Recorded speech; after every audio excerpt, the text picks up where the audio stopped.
ketika Allah Subhanahu wa taala sampaikan kepada kita bahwa Allah mengutus seorang yang ummi, rasulam minhum,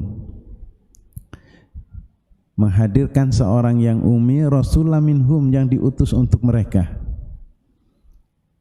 Tugasnya untuk apa? Yatlu alaihim ayatihi. Yang pertama adalah membacakan ayat-ayat Allah Subhanahu wa taala, firman-firman Allah. Ayat-ayat Allah Subhanahu wa taala sesungguhnya ada dua kategori. Yang pertama adalah ayatul kauliyah dalam bentuk kitab suci Al-Qur'an. Yang kedua adalah ayatul kauniyah dalam bentuk ciptaan-ciptaannya. Termasuk juga manusia, diri kita itu adalah ayatul kauniyah, yang dengannya kita juga suruh membaca terhadap diri kita masing-masing. Maka ketika Allah sampaikan kepada Rasulnya untuk membacakan ayat-ayat Allah Subhanahu wa taala, mestinya kita juga sama seperti bagaimana baginda Rasulullah itu juga senantiasa membaca ayat-ayat Allah Subhanahu wa taala dalam bentuk kauliyah maupun dalam bentuk kauniyahnya Allah Subhanahu wa taala. Dan ini sudah dipaparkan oleh Allah Subhanahu wa taala dalam alam semesta yang ada.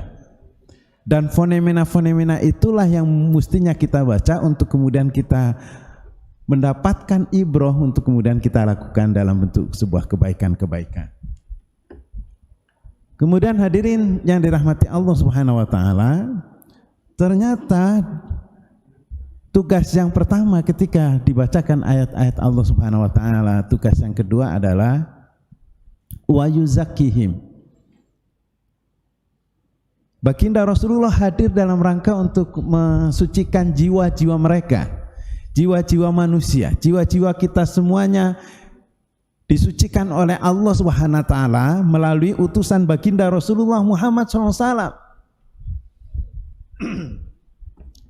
Maka semestinya kita juga punya tugas yang sama, minimal adalah mensucikan jiwa kita masing-masing. Lalu pertanyaannya, bagaimana ketika kita ingin mensucikan jiwa kita?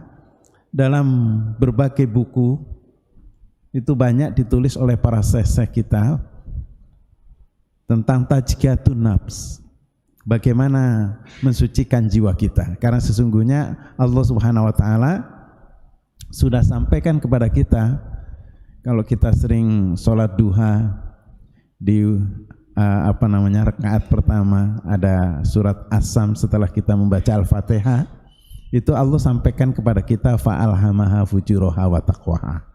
Allah itu mengilhamkan kepada manusia itu sifat fujur dan sifat takwa, sifat yang jelek atau yang buruk dengan sifat-sifat takwa, sifat-sifat yang baik. Dan kemudian berikutnya Allah sampaikan kepada kita qad aflaha man zakaha, beruntunglah bagi orang-orang yang mensucikan jiwanya. Jadi kita ketika memilih ketakwaan itu dalam rangka untuk senantiasa mensucikan jiwa kita, dan itu beruntung kata Allah Subhanahu wa taala. Kemudian yang berikutnya wa qad khaba man dasaha, dan celakalah bagi orang-orang yang mengotori jiwanya. Ketika jiwa-jiwanya dikotori maka menjadi orang-orang yang celaka. Dan oleh karenanya kita semuanya mestinya adalah senantiasa untuk kemudian mensucikan jiwa kita. Karena kehidupan kita itu butuh nurani yang bersih, jiwa-jiwa yang bersih. Dengan jiwa-jiwa yang bersih itulah akan menghasilkan sebuah karya-karya yang bersih juga, untuk kemudian tidak menzolimi orang lain, tidak mengambil hak orang lain, yang senantiasa memberikan layanan yang terbaik untuk orang lain, kan gitu.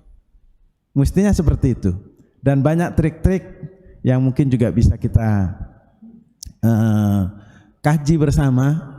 Kalau dalam bukunya yang ditulis oleh Nasi Ulwan itu ada 5 resep untuk kemudian kita bisa membuat hati kita itu menjadi suci, untuk mengkondisikan suci. Jadi saya kira itu saja yang bisa saya sampaikan.